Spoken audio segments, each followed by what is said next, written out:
Praise Lord. ദൈവനാമത്തിൻ്റെ മഹത്വം ഉണ്ടാകട്ടെ. എന്നെ കേൾക്കുന്ന എല്ലാ പ്രിയപ്പെട്ടവർക്കും വേഗം കർത്താവായ യേശുക്രിസ്തുവിൻ്റെ നാമത്തിൽ ഞാൻ എൻ്റെ സ്നേഹവന്ദനങ്ങൾ അറിയിക്കുന്നു.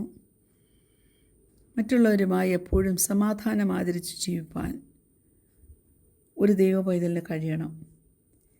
നാൽപ്പത് നേരത്തെ ചിന്തയ്ക്കായിട്ട് റോമാലേഖനം 12 അധ്യായം അതിൻ്റെ 18 വാക്യം, റോമൻസ് ചാപ്റ്റർ 12 വേഴ്സ് 18, കഴിയുമെങ്കിൽ നിങ്ങളാലാവോളും സകല മനുഷ്യരോടും സമാധാനമായിരിപ്പീൻ. Praise God. സമാധാനം റെഗുലറായിട്ട് നാം ഫേസ് ചെയ്യുന്നൊരു ചലഞ്ച്, പ്രത്യേകിച്ച് മറ്റുള്ളവരുമായിട്ടുള്ള ബന്ധത്തിൽ. മറ്റാൾക്കാരുമായിട്ട് നമുക്ക് എങ്ങനെ സമാധാനത്തിൽ ജീവിക്കാം? പലപ്പോഴും കോൺഫ്ലിക്ട്സ് വരുമ്പോൾ എങ്ങനെ നിനക്ക് നിൻ്റെ സമാധാനത്തെ ഒന്ന് റെസ്റ്റോർ ചെയ്യാൻ പറ്റും? കർത്താവിൻ്റെ ആഗ്രഹം തമ്മിൽ എല്ലാവരും സമാധാനം ആചരിക്കണമെന്ന്. വഴക്കുകളും ഭിന്നതകളും നീരസങ്ങളും കയ്പുകളും ഒക്കെ ഉണ്ടാകും. ചിലതൊന്നും വളരെ ഈസി ആയിട്ട് നമുക്ക് പരിഹരിക്കാനും പറ്റാത്തതായിരിക്കും. ചിലപ്പോൾ നമുക്കൊരിക്കലും ഒന്ന് റിസോൾവ് ചെയ്യാൻ പറ്റാതെ വണ്ണമുള്ള കോൺഫ്ലിക്റ്റായിട്ടത് മാറും. പക്ഷേ നാം എല്ലാവരോടും സമാധാനത്തോടെ ആയിരിക്കണമെന്ന് സ്വർഗത്തിലെ ദൈവം ആഗ്രഹിക്കുന്നു. യേശു കർത്താവിനെ ഫോളോ ചെയ്യുന്നവർക്ക്, ക്രിസ്തുവിൻ്റെ അനുകാരികൾക്കറിയാം ദൈവമാണ് എല്ലാ കാര്യങ്ങളും കൺട്രോൾ ചെയ്യുന്നത്.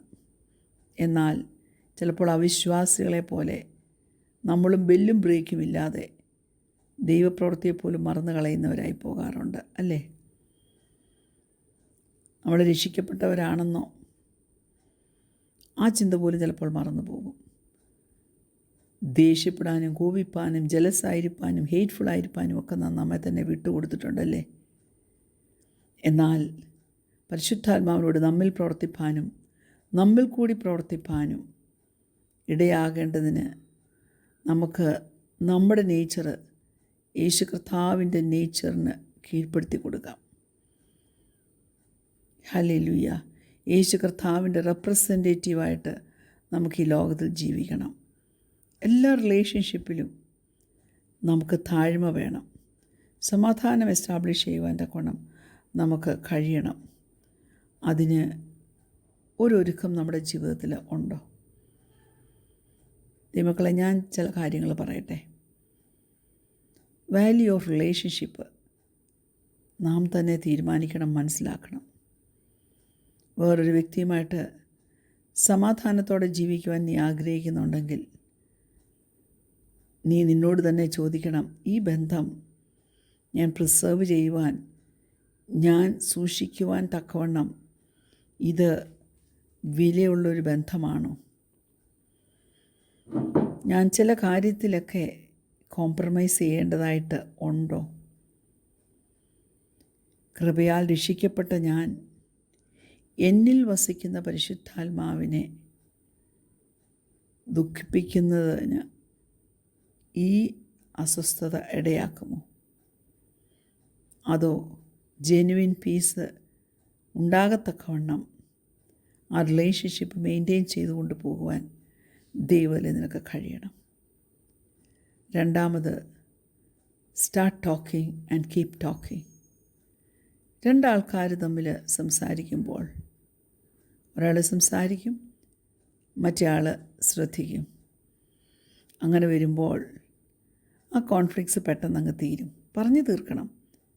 അതുകൊണ്ടാണല്ലോ എഫേസ്യ ലേഖനത്തിൽ പറയുന്നത്, സൂര്യനസ്തമിക്കുമ്പോഴും കോപം വെച്ചുകൊണ്ടിരിക്കരുത്. എസ്പെഷ്യലി ഭാര്യ ഭർത്തൃ ബന്ധത്തിൽ പിണക്കം വെച്ച് നീരസം വെച്ച് നീട്ടിക്കൊണ്ട് പോകരുത്. തമ്മിൽ സമാധാനത്തിലായിരിക്കാൻ കഴിയണം. അടുത്തത്, നമ്മൾ വളരെ ട്രാൻസ്പെറൻ്റ് ആയിരിക്കണം. നമ്മുടെ ജീവിതത്തിൽ സുതാര്യത വേണം.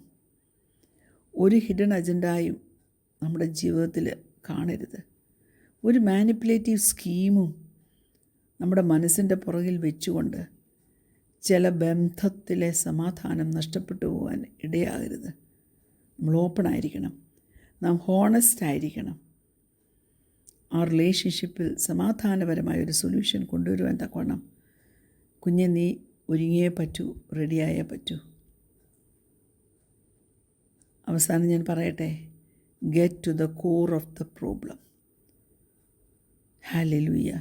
ഓപ്പണായിട്ട് കമ്മ്യൂണിക്കേറ്റ് ചെയ്യുമ്പോൾ മറ്റവരുമായിട്ട് സത്യസന്ധമായ ഒരു ലുക്ക് അതിൻ്റെ റൂട്ട് കോസിലേക്ക് നോക്കുമ്പോൾ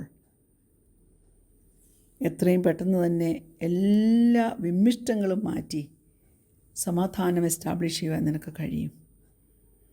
അങ്ങനെ സകല മനുഷ്യരോടും സമാധാനം ആചരിച്ച് ദൈവത്തിൻ്റെ വചനത്തോടെ കൂറു പുലർത്തി ഒരു നല്ല ദൈവവചനമായി ജീവിപ്പാൻ കർത്താവെ, ചില പെർസിക്യൂഷൻസൊക്കെ സഹിക്കേണ്ടി വന്നാലും വഹിക്കേണ്ടി വന്നാലും എൻ്റെ ആത്മീയ വളർച്ചയ്ക്ക് അത് ഉതകുമല്ലോ എന്ന് വെച്ച് വലിയ വിശ്വാസത്തോടെ കർത്താവ് നമ്മുടെ ഉള്ളിൽ തന്നിരിക്കുന്ന ആ എൻഡ്യൂറിങ് പവറിനനുസരിച്ച് സഹിച്ച് മുന്നോട്ട് പോകാൻ തക്കവണ്ണം ദൈവസന്നിധിയിൽ ഏൽപ്പിച്ചു കൊടുക്കുക. കർത്താവ് കൂടെ ഇരിക്കും.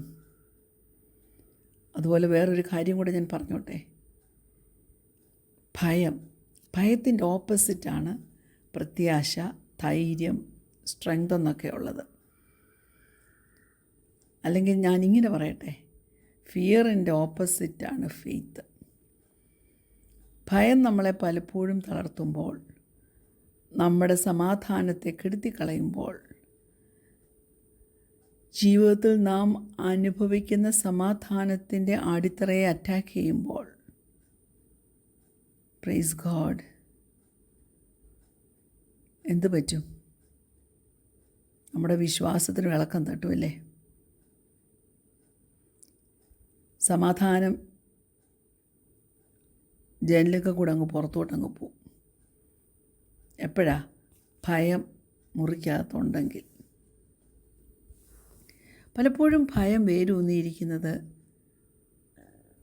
ചില ഡൗട്ടില്ല, അല്ലേ? എന്നാൽ നമുക്ക് നീതി തരുന്ന, സഹായം തരുന്ന, ദൈവസാന്നിധ്യം തരുന്ന ഒരു ദൈവം നമുക്കുള്ളതിനാൽ വിശ്വാസം നമ്മളോട് ഇങ്ങനെ പറയും, yes, God is here. Yes, God will provide. Yes, God is capable of all things. ഇങ്ങനെയൊക്കെ കേട്ടാൽ നമ്മുടെ ഉള്ളിൽ എന്ത് ധൈര്യം വർദ്ധിക്കും, അല്ലേ? എന്നാൽ ത്രെറ്റനിങ് വേർഡ്സും ത്രെറ്റനിങ് ബിഹേവിയറുമൊക്കെ ചിലരുടെ നമ്മൾ കാണുമ്പോൾ നമുക്ക് വയസ്സായിട്ട് പെരുമാറുവാൻ പറ്റാതെ ഭയപ്പെട്ടു പോകാറുണ്ട്, അല്ലേ? ദൈവമക്കളെ, ദൈവം നമ്മെ സഹായിക്കും. ശൗല് നമുക്കറിയാം, ഇസ്രയേലിൻ്റെ രാജാവായിരുന്നു. എന്നാൽ അവൻ്റെ ആ സ്വഭാവ നിമിത്തം, അവൻ്റെ അനുസരണക്കേട് നിമിത്തം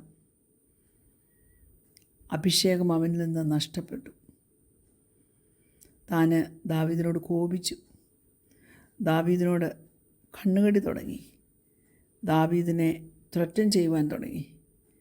ശൗലിൻ്റെ സൈന്യം മുഴുവൻ ദാവീദിനോട് എതിർക്കുവാൻ തുടങ്ങി. പക്ഷേ നാം പലപ്പോഴും കാണുന്നുണ്ട്, ദാവീദ് വിലപ്പെട്ടത് ദൈവീയ വാഗ്ദത്തങ്ങൾ ഓർത്താ. അവനെ പ്രൊട്ടക്റ്റ് ചെയ്തതൊക്കെ ദൈവത്തിൻ്റെ പ്രോമിസസാണ്. ഇന്ന് ഞാൻ എൻ്റെ പ്രിയപ്പെട്ടവരോട് പറയട്ടെ, ധൈര്യം ക്ഷയിച്ചിരിക്കുവാണെങ്കിൽ ദൈവത്തിൻ്റെ പ്രോമിസസ് ഓർക്ക്. ദൈവം നിന്നെ ഒരിക്കലും കൈവിടത്തില്ല. നിന്നോട് അരുളി ചെയ്ത പോലെ തന്നെ അവൻ ചെയ്യും. ദാവീദ് അങ്ങനെ ആശ്രയിച്ചതുകൊണ്ട് എന്തു പറ്റി? അവൻ ദൈവം വെച്ചിരുന്ന സിംഹാസനത്തിൽ ഇരിപ്പാൻ തക്കവണ്ണം ഇടയായി. അതായത് അവൻ്റെ വാഗ്ദത്തത്തിൻ്റെ പൂർത്തീകരണത്തിലേക്ക് നടന്നെടുക്കുവാൻ അവന് പറ്റി. ഇന്നത്തെ മോഡേൺ വേൾഡിൽ ആക്സിഡൻറ്റിനെ ഓർത്ത്, പലവിധമായിട്ടുള്ള ദീനങ്ങളെ ഓർത്ത് ജീവിതങ്ങൾ ഭയപ്പെട്ടു പോവുക. വിചാരിക്കാത്ത നേരത്താണ് തോൽവിയും റിജക്ഷൻസും ഒക്കെ ഓരോരുത്തരും അനുഭവിക്കേണ്ടി വരുന്നത്. ത്രെറ്റെന്ന് പറയുന്നത് പലപ്പോഴും നമ്മളെ ക്രിപ്പിൾ ചെയ്യിക്കും. നമുക്ക് പിന്നെ റിയാലിറ്റിയെ ഫോക്കസ് ചെയ്യാൻ കഴിയാതെ വരും. കാണുന്നതൊക്കെ സത്യമെന്ന് വിശ്വസിപ്പാൻ ഇടയാകും. അതുകൊണ്ട് അങ്ങനെയുള്ള ഒരു ഇരുണ്ട മേഘത്തിൻ്റെ കീഴിൽ ജീവിപ്പാൻ ഒരിക്കലും ഇടയാകരുത് ദൈവ പൈതലേ. ഒരു രോഗത്തെക്കുറിച്ചുള്ളൊരു ഭയം വന്നാൽ, കുഞ്ഞുങ്ങളെക്കുറിച്ചുള്ള എന്തെങ്കിലും ഒരു ആദ്യം വന്നാൽ, അവരുടെ വിസ ലഭിക്കാതെ വരുമോ, അവർക്ക് PR നഷ്ടപ്പെടുമോ, ഇങ്ങനെയൊക്കെയുള്ള ഭയങ്ങൾ കടന്നു വരുമ്പോൾ ദൈവം തന്നിരിക്കുന്ന വാഗ്ദത്തങ്ങളിലേക്കൊന്ന് തിരിയുക. അതിനെല്ലാം സൊല്യൂഷനായിട്ട് നമ്മുടെ കയ്യിലാകെ ഉള്ളത്, ആകെ കാണേണ്ടത് വിശ്വാസമാണ്. സത്യദൈവമാരാണെന്നും അവൻ്റെ സ്നേഹത്തെക്കുറിച്ചും അവൻ്റെ കെയറിനെക്കുറിച്ചും നമ്മുടെ ആവശ്യങ്ങളൊക്കെ നൽകി തരുവാൻ തക്കവണ്ണമുള്ള അവൻ്റെ ആ എബിലിറ്റിയെക്കുറിച്ചും എസ്പെഷ്യലി അവൻ്റെ സമാധാനത്തെക്കുറിച്ചും നാം വിശ്വസിക്കുകയാണെങ്കിൽ ഈ ഭയത്തിൽ നിന്നെല്ലാം ഓടി ഒളിപ്പാൻ ദൈവം നമ്മെ സഹായിക്കും. അതിനുവേണ്ടി നമുക്ക് യാചിക്കാം, കണ്ണുകടയ്ക്കാം, പ്രാർത്ഥിക്കാം.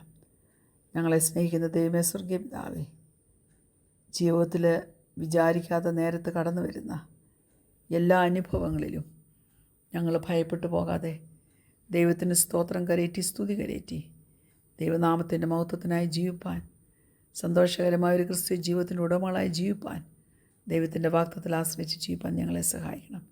പ്രാർത്ഥന കേട്ടതിനാൽ സ്തോത്രം. യേശുവിൻ്റെ നാമത്തിൽ തന്നെ ആമേൻ. Praise Lord. God bless you all.